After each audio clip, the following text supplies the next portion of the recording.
They called it an eyesore, a hedge, just a hedge. But when the HOA tore it out behind my barn, they didn't just break the law, they opened a gate they couldn't close. That hedge held back more than branches. It held back a 2,000-pound problem on 4 legs. And when the elk came, charging through their perfect little neighborhood, smashing fences, wrecking cars, and sending board members screaming, they had the nerve to ask, why didn't anyone warn us? And now, I'm going to show you what happens when you ignore the land and it fights back. I've lived at the edge of Hemlock Ridge for nearly 25 years. My barn backs up against a dense wall of old-growth Hedge's cedar yew and mountain laurel that were planted by my grandfather when this land was still part of a working homestead. Long before there were cul-de-sacs or manicured lawns, or a neighborhood committee with the gall to tell people how tall their grass could be. This place had its own quiet way of managing things. The hedge wasn't just a fence, it was a boundary, not just of property, but of memory, of wildness, and of peace. That hedge kept the wind down in winter. It shielded the barn from summer heat.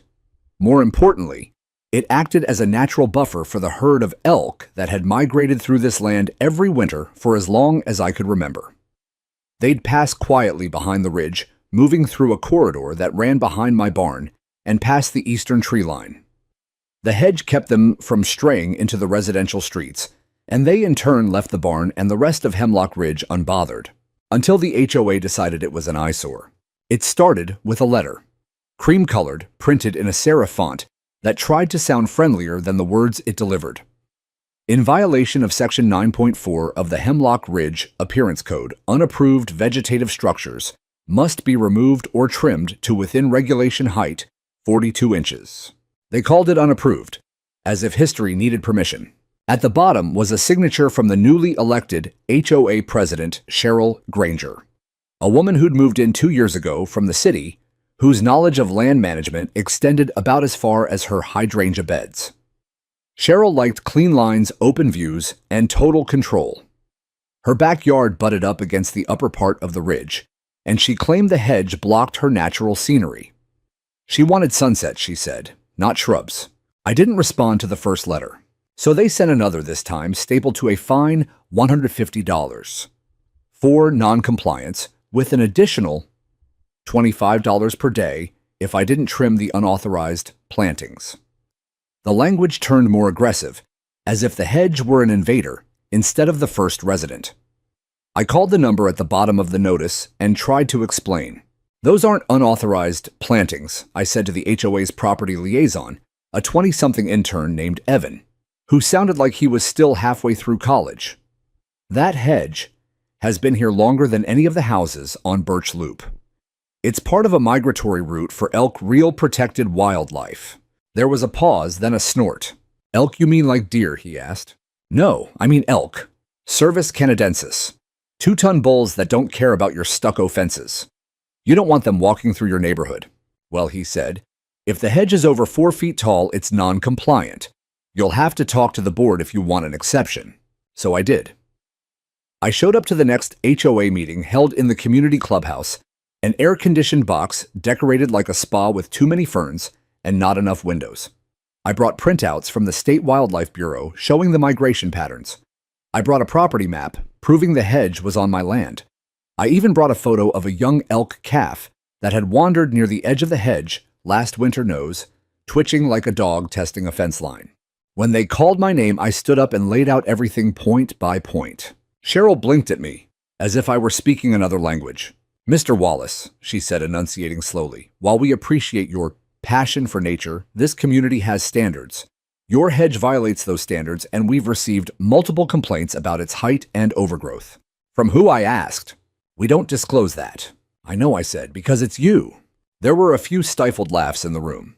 Cheryl flushed. You can appeal the fine if you wish, but unless there's a registered conservation easement or an active state order. There is no easement, I admitted. But there is an ecological balance. If you remove that hedge, you're inviting something you can't control. That was when her smile turned from polite to predatory. Mr. Wallace, this is a residential neighborhood, not a wildlife preserve. If you refuse to comply, the board reserves the right to escalate enforcement. And that's exactly what they did. I started getting visits from contractors, unannounced, trucks idling outside my fence, men with clipboards taking pictures of the hedge line. One of them even stepped into my yard to measure the overgrowth. I asked him to leave. He didn't. So I took up my phone and started recording. "You're on private property," I said. "The HOA authorized this inspection." "They're not the law," I snapped. "Step back." He did reluctantly, but the damage was already done. The board was making their move, and I knew it was only a matter of time before they escalated again. I started prepping. I mounted a trail cam on the West Oak. I spoke to a friend at the Department of Natural Resources just to be ready. I took dated photos of every inch of the hedge, from trunk to tip, because I had a feeling they weren't going to wait for permission. And I was right. I remember the morning I made the call. The sky was gray, the kind of overcast that settled low over the fields, muting color and sound. My breath fogged the window as I looked out toward the hedge, half expecting to see a bulldozer already crawling through it. Instead, I saw Evan, the HOA intern, standing by the edge of the barn phone in one hand, clipboard in the other, pointing at the hedge like he was assessing storm damage. I opened the door and stepped onto the porch. "You planning to knock or just trespass again?" I called out. He startled, then offered a sheepish half-wave. "Sorry, Mr. Wallace. Just need some photos for the board. Nothing invasive." "You're on private land," I said. "That's invasive." He looked genuinely unsure what to say. I didn't yell, but I didn't move either. After a beat, he retreated to the gravel path and snapped one last photo from the shoulder of the access road before driving off in his dusty hatchback. I didn't waste time. I called up an old friend, Clarence Bell, a retired game warden who still consulted for the Washington Wildlife Bureau. Clarence and I had spent a few winters tracking the elk herds back when they still tagged calves and mapped their migration corridors with radio collars. We hadn't spoken in a few years, but when I explained what was happening, his tone changed immediately. "They're tearing out the hedge," he asked, disbelief thick in his voice. "The one along the migration line. They already started threatening fines. I figure they're 2 steps from sending in the chainsaws." "Jesus," he muttered. "They know what happens when you clear a path like that." "No," I said, "and they don't care." Clarence promised to draft a letter and send it officially from the Bureau, even if it wouldn't have the weight of a court injunction. At least it would be documentation, something I could present if they tried to force me into compliance. I thanked him and hung up, then dug into my old filing cabinet and pulled out everything I'd saved over the years. Photos of the herd near the hedge, a laminated copy of an old wildlife survey, even the article from a 2007 issue of Backcountry Ecology that called this section of the ridge a critical migratory pinch point. That night, I drafted a letter of my own and printed off copies for each board member. I delivered them by hand the next morning, slipping them into the HOA's Dropbox with a photo packet and a note, "You're disrupting a protected natural corridor. I strongly advise reconsidering." For a moment, I let myself believe it might work. Maybe some of them didn't know. Maybe they were just following Cheryl's lead, afraid to challenge her because no one wanted to be the odd one out in the next cookie-cutter potluck. But I was wrong. The response came 2 days later on embossed letterhead sealed in an envelope left on my gate. "Mr. Wallace, thank you for your correspondence. The board has reviewed your materials and concluded that while the presence of migratory wildlife is regrettable, it does not exempt you from compliance with community landscaping standards. Your hedge remains non-conforming. Please trim or remove the growth by Friday to avoid further penalties. Sincerely, the Hemlock Ridge HOA Board." Regrettable, like they were apologizing for a weather report. The language was infuriating in its civility, every word soaked in the kind of performative politeness that only made the condescension sting more. There was no mention of the photographs. No reference to Clarence's letter. Not a single acknowledgement that I had tried genuinely to warn them. So I escalated. I forwarded Clarence's letter and the HOA response to the local Department of Environmental Quality. They didn't have the manpower to intervene directly, but the technician I spoke to was alarmed enough to flag it with the county wildlife liaison. "Keep documenting," she said. "Take photos, get timestamps, and if you can record the animals. If the herd shifts and causes property damage, your documentation will be critical." I spent that week walking the ridge with a GoPro strapped to my chest. I installed a motion-activated camera near the old birch tree at the southwest corner of the Hedge line and checked its SD card every morning. I kept records, time-stamped, videos, trail maps with redrawn patterns, notations on fresh droppings, hoof prints, snapped branches. And then 3 days before the HOA's deadline, I saw them. 6 elk, 2 bulls, 4 cows. Standing just beyond the tree line at dawn, watching the open space where the hedge had been cut back near the northwest edge. One of the bulls stepped forward, sniffed the ground, and turned back. Not because he was afraid, but because the wind changed. They were scouting, reorienting, adjusting. And when the herd adjusts, the whole forest follows. I emailed the photos to the HOA board this time, with a single sentence. This is your last chance to reverse course. No one replied. The next morning, Cheryl herself showed up. I was working in the barn when I heard the unmistakable crunch of heels on gravel. She didn't announce herself, just stood there in her beige pantsuit, arms folded, sunglasses perched like armor. "Mr. Wallace," she said, looking around as though the barn itself offended her. "I understand you've been threatening legal action against the HOA. I wiped my hands on a rag. No threats, just warnings. You can't intimidate the board with wildlife nonsense," she said, the word wildlife dripping with disdain. "This is a community. People have rights. Views matter. So does property," I replied. "And ecosystems. But I guess none of that fits your vision for Hemlock Ridge." She looked at the remaining hedge, still thick, still standing. Her jaw clenched. "We've voted. If you don't remove the hedge by Friday, we will." I stepped closer. "You'll be removing it from private land, my land. And if you do, you better be ready to explain to the state, the county, and the first insurance adjuster who shows up when elk start trampling your front yards." She didn't flinch. But she didn't argue either. She just turned and walked away. 2 days later, the machines came. The rumble woke me before the sun did. A low mechanical growl, steady and menacing like a distant storm that refused to stay distant.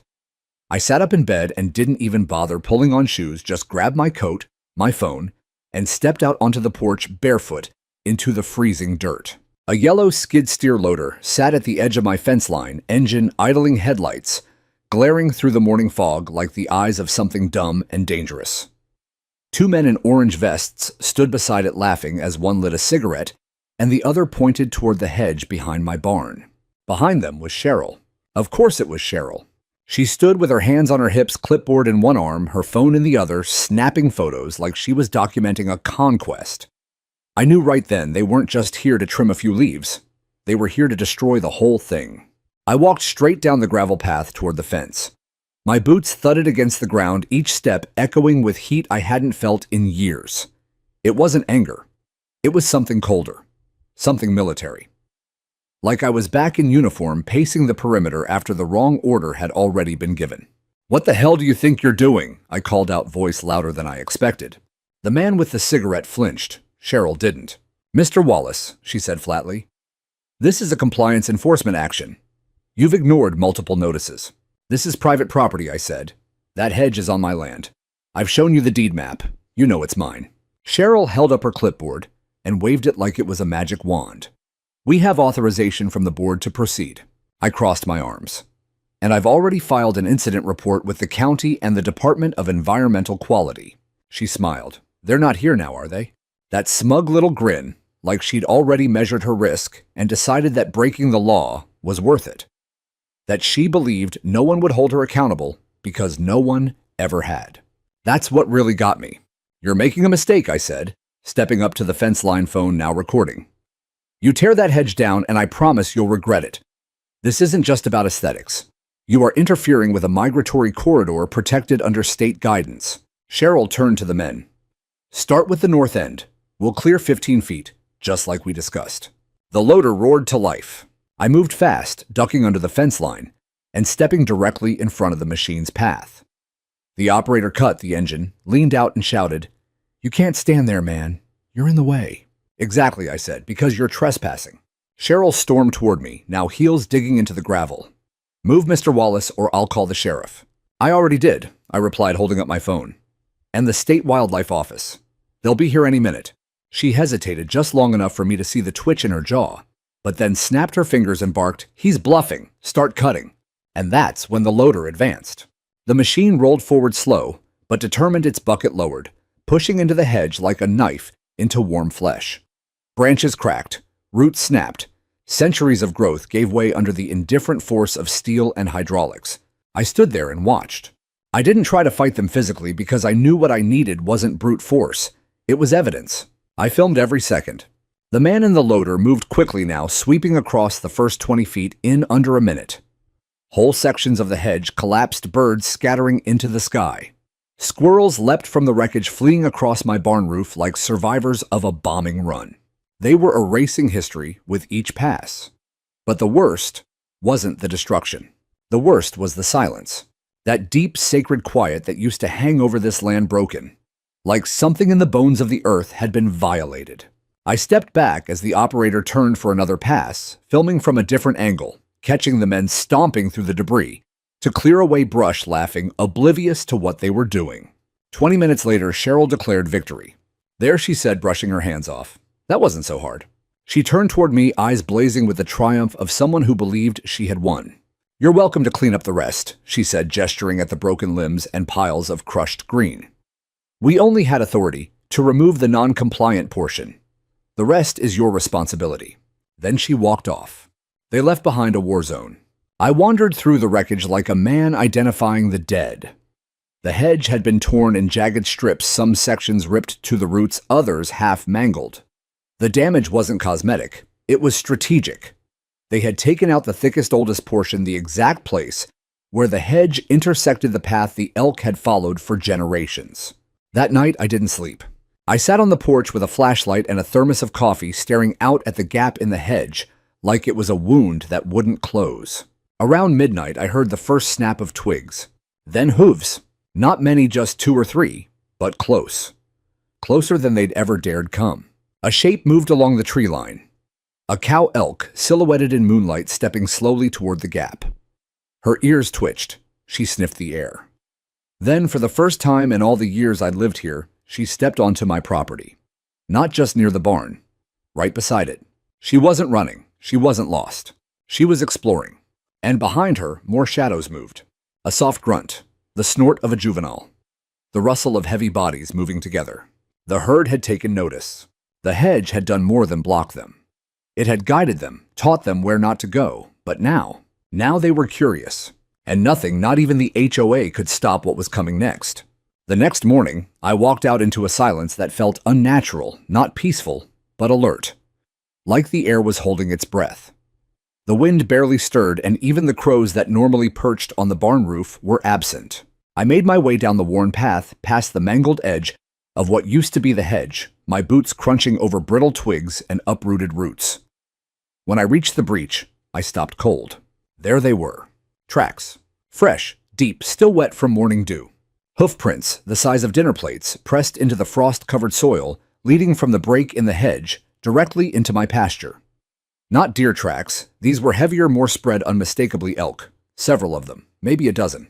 I dropped to one knee and touched the edge of a print.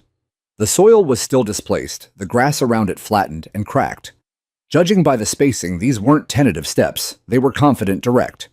The elk had come through the opening like it was already part of their route. I followed the prints. They snaked around my hay bales, through the open back gate of the barnyard, and continued toward the community green space just beyond the rise. That's when I saw the first damage. A long wooden fence post on the HOA-maintained walking path had been split in two right at the base, the wood frayed and dangling. Claw marks, deep curved gouges lined the vertical planks. A decorative flower bed, once arranged in perfect symmetry, was trampled into mud and broken stems. And further up across the street, tire marks zigzagged in sharp curves, as if a driver had swerved hard and fast. I took out my phone and began snapping pictures. I wasn't smiling. Not yet. Because this wasn't revenge. Not yet. This was a signal. A warning that nature had started to notice the path cleared for it and was adapting. I spent the rest of the morning canvassing the area. At least 6 homes along Alder Way had damage to their yards, crushed bushes, cracked garden gnomes, torn patio umbrellas. No one had come out to assess it yet. Maybe they thought it was teenagers or wind or coincidence. But I knew. I uploaded the photos into a time-stamped album and paired them with video from my trail cam. The footage from the night before showed at least 10 elk passing through the same individuals I'd seen near the ridgeline. Most paused at the breach. Some hesitated. But then one by one they moved through. Not just curious, committed. By evening, the HOA had caught wind of the damage. They sent out one of those all-too-polished email bulletins titled, "Unusual Wildlife Activity. Safety Reminder." The message warned residents to secure their garbage turn-off porch lights at night and avoid walking alone near the woods after dark. It didn't mention the hedge, or the demolition, or the fact that the HOA had caused this. I printed the email and pinned it to my barn wall. They were panicking, but still too proud to admit fault. That night, I sat out on my porch again, coffee in hand, floodlights off, just me in the dark. Around 2 a.m., I heard them again. This time, the sound wasn't cautious. It was confident, rhythmic, like a steady drumbeat of hooves against hardened ground, dozens of them. The elk weren't just passing through now. They were establishing a pattern. I crept toward the corner of the barn, staying in the shadow of the roofline, and watched. At least 30 head moved through the breach, flowing like a silent river. Their massive bodies glided past, brushing against fence rails, knocking over a feed bucket I'd forgotten to bring in. A young bull paused to sniff the air, then stamped his hoof twice and moved on. They headed straight toward the subdivision. I didn't stop them. I didn't make a sound. Because the truth was, I didn't have to do anything anymore. The land was doing it for me. The next day, the HOA called an emergency meeting. Residents were alarmed. Someone had caught a bull elk on their doorbell camera, walking across their front lawn like it owned the place. Another claimed a cow had crashed into her bird bath and snapped a solar panel off her garden light. Cheryl opened the meeting looking more frazzled than I'd ever seen her. Her hair wasn't perfect. Her heels had mud on them. And her tone had changed. "There's been an increase in wildlife movement across the northern property boundary," she said, pointing to a hastily drawn map of the neighborhood. "We believe the animals are being displaced from their usual paths, perhaps due to seasonal shifts or disturbances in the woods." I couldn't help it. I laughed, out loud. All eyes turned to me. Some shocked, some relieved, and a few like Cheryl's furious. "Would you like to say something, Mr. Wallace?" she asked, tight-lipped. I stood up slowly. "I told you," I said. "I gave you maps, data letters from the state. I warned you what would happen if you tore out that hedge. You didn't just ignore me. You destroyed something sacred to this land." A man near the back raised his hand. "So you're saying this is your fault?" "No," I said. "I'm saying it's yours." Every person on this board who voted to remove the hedge did so with full knowledge that they were disrupting a migratory path. The elk didn't break in. You invited them. A murmur rippled through the room. "I've been documenting every incident," I continued. "Every track, every piece of damage, every video. I've already shared it with the Department of Wildlife, and I'll be sharing it with my lawyer next." Cheryl's face paled, but she tried to keep composure. "This meeting is adjourned," she said quickly, slamming her clipboard shut. But it was too late. The herd was moving, and the town was beginning to realize there are consequences to pretending you can landscape your way out of nature. By the third day, the neighborhood couldn't pretend anymore. The HOA's email warnings had shifted tone from passive suggestions to outright panic. The subject lines now read like headlines from a bad movie: "Wildlife alert, elk spotted on Maple Crescent. HOA strongly advises against outdoor activity after dusk." And my personal favorite, "Do not approach the elk," as if anyone would think that was ever a good idea. It was barely dawn when I heard the screaming. Not from the elk, from the residents. The herd had shifted again this time, deeper into the development. According to the new motion alerts I'd set up along the tree line, they had passed through my pasture around 4:18 a.m. and continued east toward Cedarwood Drive, the main artery of Hemlock Ridge, where most of the board members lived. I followed their trail later that morning and found the aftermath. The flower beds were trampled beyond recognition, retaining walls knocked askew. Lawn ornaments shattered into bits of ceramic carnage. But the real mess came at the community fountain, an overpriced stone circle meant to be the centerpiece of tranquility. It now lay half-crushed under a caved-in bench, hoofprints stamped across the mulch in every direction. And there, at the edge of the sidewalk, was the unmistakable smear of elk droppings right beside a shredded "No Trespassing" sign. I laughed. I shouldn't have, but I did. Because nature doesn't follow your bylaws. It doesn't care about curb appeal or decorative lighting, or what Cheryl Granger's lifestyle magazine says about open concept landscapes. Nature responds to boundaries. And when you remove them, when you tear out the hedge that told the herd where not to go, you invite the storm. And the storm had arrived. Later that afternoon, I got a knock at my door. Not a summons, not a contractor, not a clipboard. It was Harold Flynn, former HOA vice president. Older guy, thick glasses, always looked like he was dressed for a church picnic even in winter. I'd never seen him this rattled. "Wallace," he said nervously, clutching a folder. "Can we talk?" I let him in. He stood by the window and stared out at the pasture, as if waiting to see another elk materialize from the fog. "We screwed up," he said, before I could even offer him a seat. "I tried to tell Cheryl it was a bad idea, but she pushed the vote through. She said you were bluffing about the migration path." I stayed silent. She didn't think anything would happen. And now we've got insurance claims coming in. One lady says her Lexus was scratched by antlers. A kid's jungle gym got overturned. And someone's dog got scared and ran into traffic. He turned to me, eyes wide. "Is there any way to stop them?" I nodded slowly. "Yes, but not the way you think. Tell me." I motioned toward the gap in the hedge. "You want to stop them, you rebuild what you tore down. You replant the barrier. You give them back the corridor they trusted. And you stay the hell out of their path." "But it's too late for that now, isn't it?" he asked, voice small. "No," I said. "It's never too late to do the right thing. But the longer you wait, the higher the cost." He sat down on my porch bench like someone had taken the air out of him. "We've got a board meeting tonight. Cheryl wants to double down, have the sheriff involved, maybe get wildlife control to intervene." I blinked. "Wildlife control? You think you can wrangle a herd of elk like raccoons?" "She thinks they'll relocate them." "They won't," I said flatly. "And if they try, it'll be a mess. The herd won't respond to traps or trucks. They'll scatter and some of them might charge." Harold's hands trembled slightly. "What do we do?" "You tell the truth," I said. "At that meeting. You tell them you saw the evidence. You tell them you believe me now. And you make sure it's on the record that you're changing your vote." He looked down at the folder in his lap. "Cheryl won't like that." "She doesn't have to like it," I said. "She just has to live with it." That evening, I didn't attend the HOA meeting. I didn't have to.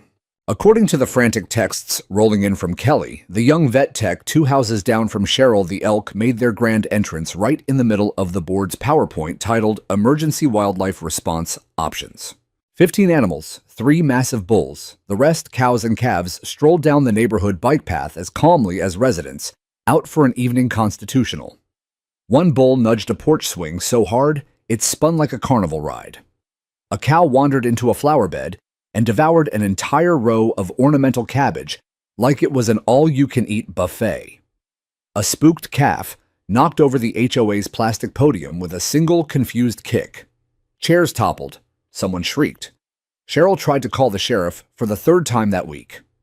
The meeting dissolved into pure chaos. I sat on my porch with a fresh mug of coffee and watched the live security cam feeds neighbors had started sharing in a group chat titled Elk-Pocalypse 2025. I wasn't gloating. I was simply waiting for the land to finish the sentence it had started writing the day they fired up the skid steer.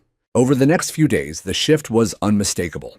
It wasn't just the growing tally of smashed bird baths and dented Teslas. It was the neighbors. People who once crossed the street to avoid eye contact now slowed their cars, rolled down windows, and asked, "Is there anything we can do?" One woman left homemade oatmeal cookies on my gate with a note that simply read, "We didn't know." 6 families, none of whom had ever waved at me before, showed up on a cold Saturday morning with work gloves, shovels, and nursery gift cards. We didn't talk much at first. We just planted. Junipers, hollies, wax myrtles, native plums, anything thick, fast-growing, and thorny enough to remind the elk where the line was. No one measured height. No one quoted bylaws. No one from the HOA dared show up to stop us. Because by then, even they had realized you can't enforce rules on nature. And when you try, nature writes its own. It was the morning after we'd set the first dozen saplings that the sirens came. They started faint, then swelled into a howl that rattled the coffee in my hand. 3 volunteer fire trucks roared past my driveway lights flashing, followed by 2 sheriff's SUVs and an ambulance. I grabbed my keys and took the back road to Cedarwood Drive. I crested the hill and stopped dead. 40, maybe 50 elk filled the roundabout like a living tide. One enormous bull stood atop the HOA's decorative stone entrance sign, antlers spread wide, morning sun glinting off them like a crown. Cars were abandoned at odd angles. A Prius sported a cracked windshield and a hoof-shaped dent the size of a dinner plate. Planters were pulverized. Patio furniture lay scattered across lawns like driftwood after a hurricane. And at the very center of the chaos stood Cheryl Granger, barefoot on the roof of her rose-gold Tesla arms, flailing, screaming into her phone. She still clutched the HOA logo coffee mug she'd been waving like a battle standard. When a curious cow elk snorted in her direction, Cheryl hurled the mug with all her might. It shattered against the Tesla's panoramic roof and rained ceramic shards over a $1,000 paint job. The elk didn't even blink. Firefighters tried to form a perimeter, clanging metal poles and flashing lights. The herd simply flowed around them the way water flows around rocks. A news helicopter appeared overhead. Someone's Ring camera caught Cheryl's entire meltdown in 4K. I leaned against my truck at the edge of the scene, arms folded, letting the moment wash over me. No one noticed me. Or if they did, they didn't care. Maybe in the back of their minds, they finally understood I had warned them. Later that afternoon, Animal Control arrived, 3 tired officers in brown uniforms, carrying tranquilizer rifles they clearly didn't want to use. Cheryl intercepted them in her driveway, mascara-streaked, voice cracking. "You have to remove all of them. This is my street." "Ma'am," the lead officer said gently, "this is a protected migratory herd. We don't relocate unless they're aggressive. So far, they're just walking." They broke into my garage. You left the side door open and a 50-pound bag of birdseed on the floor. That's attractant behavior. Technically, that's on you. I watched from beneath a maple tree as Cheryl's face cycled through every shade of red and white. For the first time since she'd marched onto my land with her clipboard, the woman looked small. The officer spotted me and walked over. "You the one who reported the corridor breach?" I nodded. He grinned like a man who just found the only sane person in the room. "Your trail footage is gold. Wish every witness documented like you." "Any chance of fixing this fast?" I asked. "The fastest fix," he said, gesturing at the herd still grazing across manicured lawns, "is already happening. The land's talking. The board just doesn't like the language." By sunset, the elk drifted back over the ridge, toward the wetlands, leaving behind a neighborhood that looked like a war zone designed by landscapers on a bender. Insurance adjusters would be busy for weeks. People started showing up at my door again this time, with apologies instead of accusations. A teenage boy who once egged my mailbox spent an entire afternoon raking elk droppings out of my pasture without being asked. Another neighbor paid for 24 extra saplings in cash and refused to take change. 3 days later, the letter every resident had been waiting for and dreading arrived. Cheryl Granger had resigned effective immediately. The printed note cited ongoing personal stress and a desire to refocus on family. Rumor had it her house was already on the market. The HOA board scrambled like chickens with their heads cut off. Harold Flynn, reluctant, sweating, still clutching the same folder he'd brought to my porch, was appointed interim president by emergency vote. His first official act was to propose the Community Environmental Restoration Initiative. His second act was to ask me to lead it. I said yes, because by then it wasn't about revenge anymore. It had never truly been. It was about respect for the land, for history, for the limits we all pretend don't exist until they bite us in the ass. I'd started mounting the trail cameras years earlier, long before Cheryl's crusade, long before the Hedge became a battle line. Back then, I wasn't building a case. I was simply honoring what I'd watched my whole life. The herd had always moved like ghosts at dawn, never straying far from the ridge, never entering the creeping sprawl of houses. The cameras were love letters to silence. After the destruction, those same cameras became witnesses. 4 fixed angles plus 1 drone on motion trigger. They caught everything. The skid steer tearing out centuries of root. Cheryl barking orders with that smug clipboard wave, Evan measuring branches he didn't understand, the first tentative elk stepping through the breach at midnight, and finally the full herd flowing down Cedarwood Drive like a brown river. I archived every frame, every timestamp, every geolocation ping. Folders labeled HOA violation, Octi 12, elk entry, Nov 3. Incident, Cedarwood. Chaos, Cheryl on Tesla. Novi 17. 4K 60 FPS audio included. I wasn't making a scrapbook, I was forging evidence. 2 weeks after Cheryl's resignation, my phone rang. Lauren Vexler, attorney at law, voice like polished steel. Mr. Wallace Harold Flynn gave me your number. I represent 17 homeowners who are highly motivated to explore legal options related to ecological mismanagement and resultant property damage. He said you have documentation. I have more than documentation, I told her. I have the entire movie. 24 hours later, a shared drive with 400 plus images, 12 hours of video, and 3 detailed incident reports landed in her inbox. She called back sounding almost giddy. This is better than anything I could have subpoenaed. If you'll give a sworn statement, we can file a class action tomorrow. Targeted at the individuals who voted yes, not the HOA as an entity. Starting, of course, with Cheryl Granger. I agreed. Not out of spite, out of responsibility. The footage took on a life of its own. A regional environmental nonprofit asked permission to use clips for a public awareness campaign. I said yes. A week later, a 3-minute video dropped online sweeping drone shots of elk strolling past crushed Teslas and shattered gnomes' migration corridors, glowing red over satellite maps, and a single line of text. When we erase the boundaries, the wild comes home. It hit 2 million views in 4 days. Local news followed. Channel 5 wanted an on-site interview. I agreed on one condition: tell the whole truth, not just the elk. They did. I stood beside the half-rebuilt Hedge young shrubs throwing long shadows in the late afternoon light and spoke straight into the lens. The land remembers what we forget. These animals don't read signs or zoning laws. They move the way they've moved for thousands of years. That hedge wasn't decoration. It was a covenant. We broke it. Nature answered. The segment aired that night and broke 1 million views of its own. Then the county commission called. Not to scold, to ask for help. Other developments were starting to have the same problem, HOAs. Clearing unsightly vegetation, then wondering why deer, bear, and elk suddenly treated cul-de-sacs like highways. They wanted new guidelines. They wanted me, the guy with the barn and the trail cams, to sit on a citizen advisory panel for rural-urban buffer zones. I accepted. Because if one stubborn old farmer's footage could stop one more hedge from falling, every sleepless night had been worth it. Meanwhile, the lawsuits rolled forward. Cheryl hired counsel and tried the good faith defense. Her attorney insisted she had no way of knowing the ecological significance. The jury watched the clip of her laughing in the HOA meeting wildlife corridor. This isn't a nature reserve. It's a neighborhood. They didn't buy it. Her homeowner's insurance dropped her.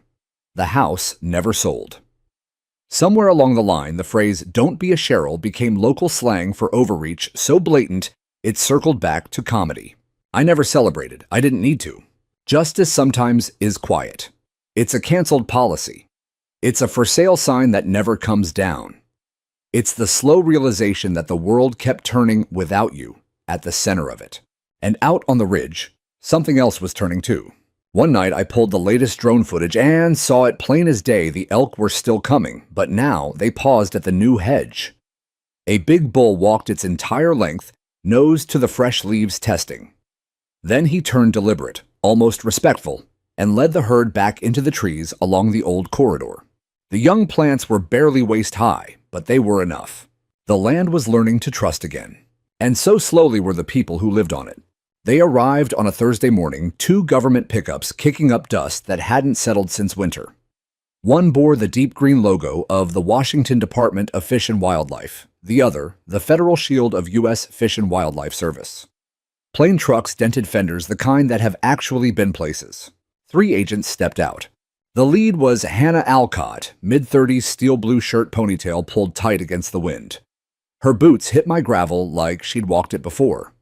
She extended a hand without ceremony. "Mr. Wallace, Hannah Alcott, state wildlife biologist. We've been through every frame you sent. Mind if we walk the corridor?" I liked her immediately. No clipboard swagger, just a tablet and eyes that had seen more than spreadsheets. "Walk, measure, dig, whatever you need," I said. "Coffee's hot if you want it after." Behind her, Richie Federal Quiet Bearded and Jordan Young Field Tech unloaded a drone soil probes and a measuring wheel. This wasn't a courtesy call. This was a full forensic survey. We started at the breach, still raw, despite the new plantings. Hannah knelt gloved fingers brushing elk hair from a broken thorn branch. Roosevelt hair. Adult cow, she said, sealing it in an evidence bag, like it was gold. Matches the genetics we pulled from the scat samples you logged. Jordan hammered a flagged stake at the exact spot the skid steer had first bitten in. Richie launched the drone. I watched it rise above the ridge, red record light blinking. Hannah flipped through my printed logs on her tablet, nodding at timestamps. You realize this ridge is listed as Secondary Elk Movement Corridor 17B in the 2017 Connectivity Plan. I quoted it in 3 different letters, I said. The board called it anecdotal. She gave a short, humorless laugh. They're about to learn the difference between anecdote and violation. For 4 hours, we walked the line. They took core samples where the old root mass had been torn out, measured the width of the new breach, overlaid satellite migration data on their screens. Every few minutes, one of them muttered, "Jesus," or "This is textbook obstruction." Near noon, Hannah stopped at the fresh row of wax myrtles the neighbors and I had planted. She ran a hand over the leaves like she was reading Braille. "These'll be 6 feet by next fall," she said. "You picked the right species." Neighbors paid for half, I told her. Some of them voted to tear it down. They're paying twice now. She looked at me for a long second, something like respect in her eyes. "Would you be willing to give a formal statement to the state?" "Yes." "And to the federal office if we escalate?" "Yes." "Would you testify if we pursue charges under RC 715-115-130? Intentional obstruction of a protected migratory pathway?" I met her gaze straight on. "I've got nothing to hide and 4 terabytes that say the same." She exhaled, slow and satisfied. "Good. Because this isn't just an HOA being stupid. This is a documented, willful disruption of a state-recognized corridor. If we can prove intent, there are fines, restitution, and criminal referrals. Real ones." "About damn time," I said. She smiled for the first time all morning. "You made sure we noticed." A week later, the certified letter went out to every mailbox in Hemlock Ridge. Official notice of investigation, Hemlock Ridge Homeowners Association. Probable violation, RCW 7725-130 and WAC 202RO 61 All landscaping activity within designated buffer zones is hereby frozen pending resolution. The same day, the Environmental Compliance Division requested my sworn deposition as primary witness. I gave it in a small conference room in Olympia, 4 cameras, rolling Hannah, and 2 attorneys listening while I walked them through every photo, every clip, every ignored warning.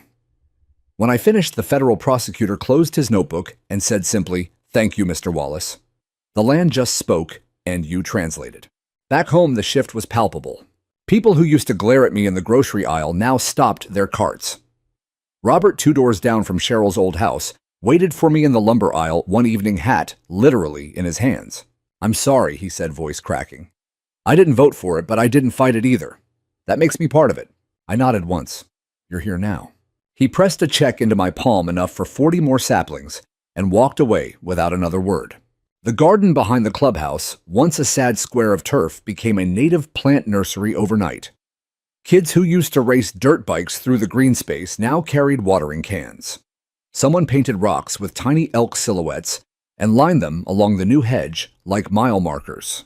Grace Leclerc, retired teacher, calm voice, zero tolerance for nonsense, took over as permanent HOA president.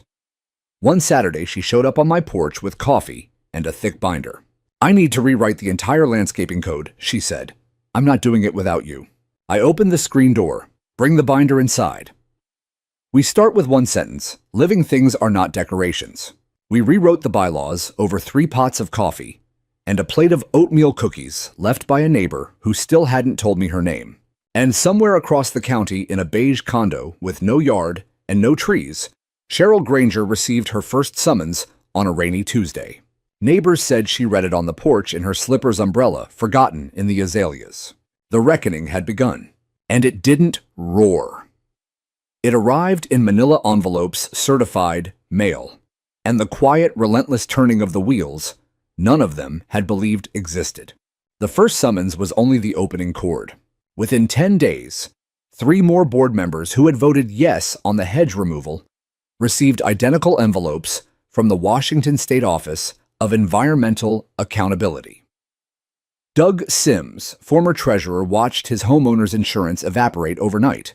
His premium tripled and his house went up for sale with the phrase, "motivated seller" in screaming red letters. Two others quietly resigned and moved away before the ink was dry. Lauren Vexler's class action suit was filed on a Monday morning.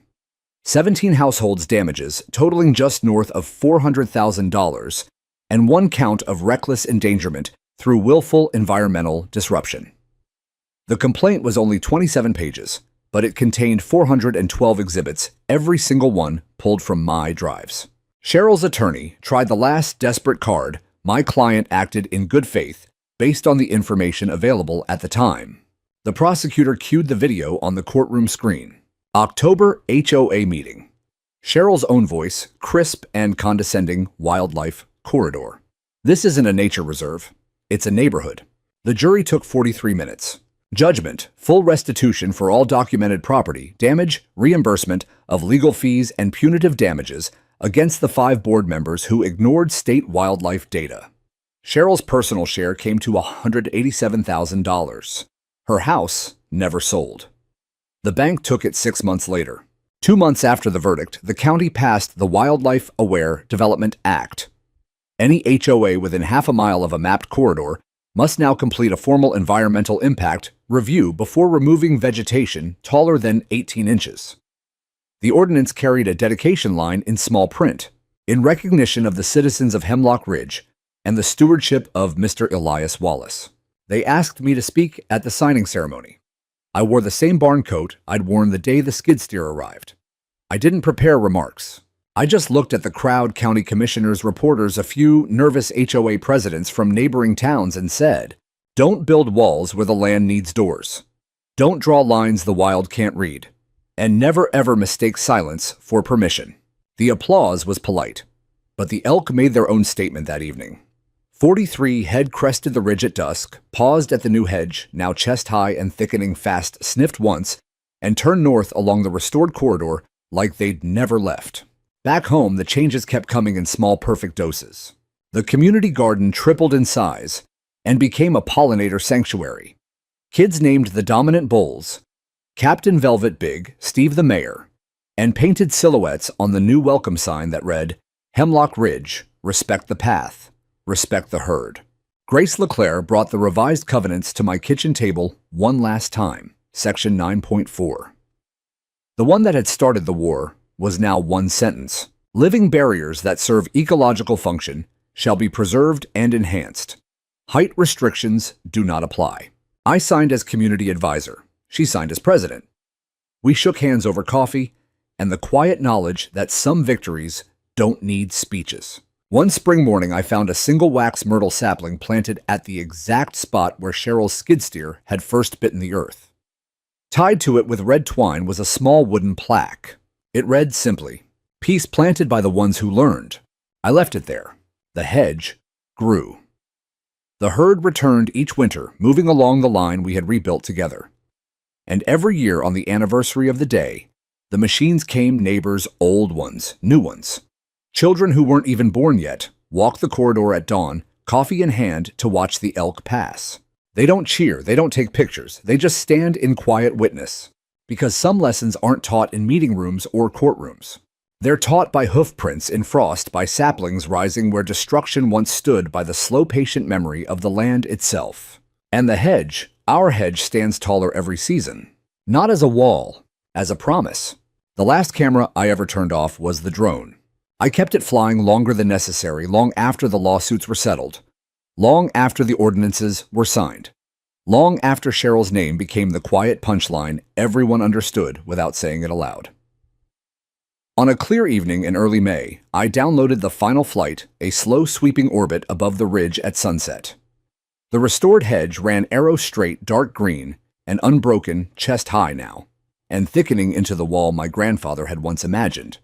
Beyond it, the elk moved in their ancient rhythm, 48 head this year. More calves than I'd ever counted, pausing only once to test the air along the living line before turning north, calm and certain. I projected that last clip on the barn wall after supper, the big wooden boards glowing gold in the projector's light. There I was, Smaller than I remembered kneeling beside a wax myrtle pressing soil around its roots with hands that had shaken with rage the winter before. Behind me, neighbors I once only knew by their mailbox numbers worked shoulder to shoulder, no one giving orders, no one measuring height, just the soft thud of shovels and the occasional laugh when someone's boot found a hidden elk patty. I let the video loop once, then shut the projector off. The barn fell back into its familiar quiet. I walked the line one more time, coffee gone cold in my hand, the dog trotting ahead sniffing for new scents. The saplings were no longer saplings. Some had already topped my head. The plaque that little girl had tied to the first myrtle piece still hung there, sun-bleached but unbroken. I brushed my fingers across it the way you touch a gravestone that belongs to something still living. I no longer check the trail cams every morning. I no longer wake at 3 a.m. waiting for hooves on gravel. I no longer carry the weight of having to prove what the land already knew. The hedge does that now. It stands where destruction once stood, taller, thicker, rooted deeper, because every hand that planted it carried a little shame and a lot of hope. It is no longer my hedge, or my grandfather's hedge, or even the neighborhood's hedge. It is the herd's hedge. It is the land's hedge. It is the quiet living answer to every person who ever believed they could redraw the world with a clipboard and a skid steer. I still walk it every dawn, boots on the same path worn smooth by generations of elk and one stubborn old man. The elk watch me from the ridge sometimes. Dark eyes, calm antlers catching first light like cathedral windows. They know the line again. They trust it. And when I reach the northern bend, where the breach once gaped open like a wound, I stop, set my coffee on the same flat rock I've used for 25 years, and speak the only words that still need saying. Thank you, I tell the hedge. Thank you, I tell the elk. Thank you, I tell the neighbors who learned and the ones still learning. Then I pick up my mug and head home. The cameras are off. The fight is over. The story is no longer mine to tell. The land took it back the way it takes everything back, slowly, patiently, with roots and hoof prints, and the soft rustle of leaves that remember every promise ever broken and every promise ever kept. And out here, where the ridge meets the sky and the hedge stands tall and green and unbreakable, the wild keeps moving, exactly where it belongs.